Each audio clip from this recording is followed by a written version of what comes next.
Thank you very much, everybody. It's a great honor to be with a friend of mine, Emmanuel Macron, President of France. He's doing a really good job. He's fighting hard. He's fighting on a lot of fronts. He's helping with regard to the Russia-Ukraine catastrophe. And his words of wisdom mean a lot. And we've been friends for a long time now, really, from the first term on. And I appreciate you being here. It's really nice. Thank you. Thank you. Please. Thank you, Mr. President. I'm very happy to have the opportunity to exchange with President Trump and our teams. And indeed, we have a lot of things to do together, and especially fix these crazy wars we have. And I just saw the message you issued after your meeting with President Zelensky, and I think it's a very right one. I mean, if we back concretely Ukraine in this situation, given the Russian economy is suffering, I mean, there is this opportunity of a good future. It is. So we will back it. I think so. They're very enthusiastic in a lot of ways. And it's been a terrible war, should have ended, and Russia should have stopped it. But they've been 3.5 years and they've gotten not so far. So we'll see what happens. But the other side can fight too. And they've proven that. Maybe it could be that Russia's a paper tiger. I don't know what they are, but 3.5 years of fighting and killing everybody, of killing 7,000 people a week for nothing. So it's a very sad situation, but most of you have seen the recent statement I put out a little while ago. And I'm glad you got it. But I feel that way. I really do feel that way. Let them get their land back. Yep. So we'll see how it all works out. And in the meantime, I hear France is doing well, and you're doing well. And he's been my friend, and we've gotten along on just about every subject there is to get along with, other than on occasion wine. I say, wouldn't you like to pay a couple of dollars to put the wine into America? But we've always treated you good, right? We will try to fix all these issues, but we had very good discussions. And I think peace as an objective everywhere, right. Ukraine as the Middle East is a common objective we have. So we will work hard on that. Emmanuel has actually helped me with a couple of the wars. We settled 7 wars.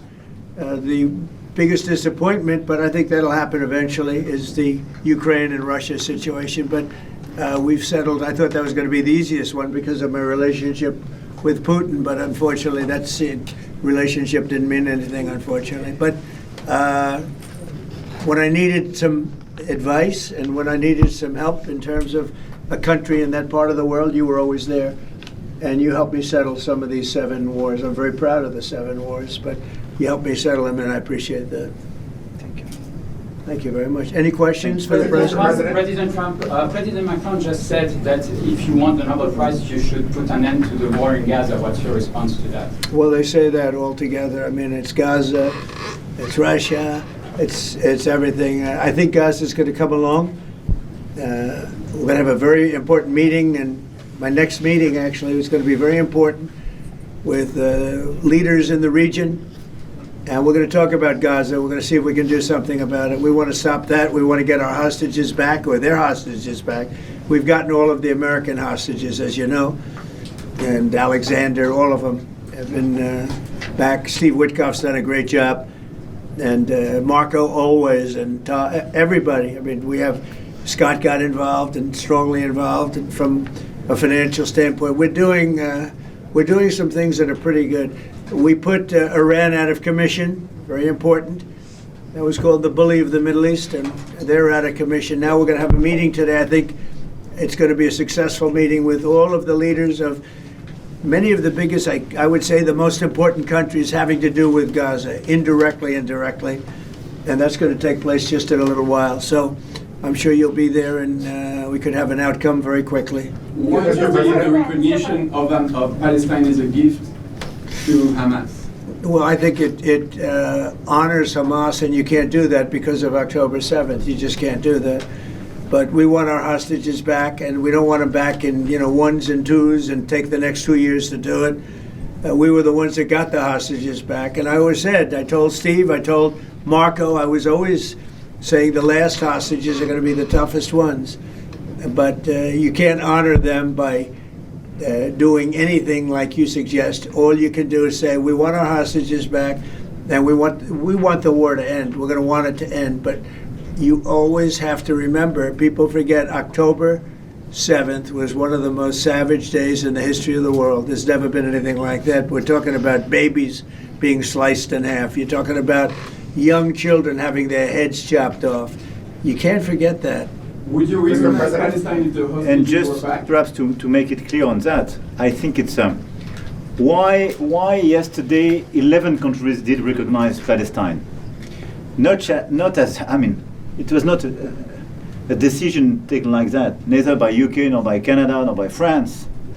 It's just a big change.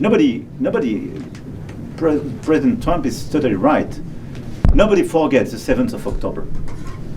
I went there a few days after, taking families in my hands, and we experienced all together these horrific attacks. And by the way, we lost a lot of French people in these terrorist attacks. But after almost 2 years of war, what is the result? Once again, they killed the top leaders of Hamas. It works. This is a great achievement. But at the same time, you have as many Hamas fighters as you had the first day. So it doesn't work to dismantle the Hamas. This is not the right way to proceed. So we need a full-fledged process, and we worked very hard on the day after, and I totally share this sequencing. The release of all hostages, the ceasefire, the resume of humanitarian aid, the day after in Gaza to stabilize the land. And we need a political perspective, and this is why we took this decision on recognition. Would you recognize Palestine if the hostages were back? Well, I have to say that I'm on the side of Israel. I've been on the side of Israel really my whole life. And we are going to get a solution, and it's going to be a solution hopefully that's good for everybody. But it's time to stop. We're going to have that very important meeting. I think the meeting we have coming up in the next hour is going to be one of the most important meetings that we'll have here. Now, we've had some important meetings. We've had some great meetings, and I understand where you are and where other people are too. And we just have to get this solved. We have to get the hostages back. We want to get the war over.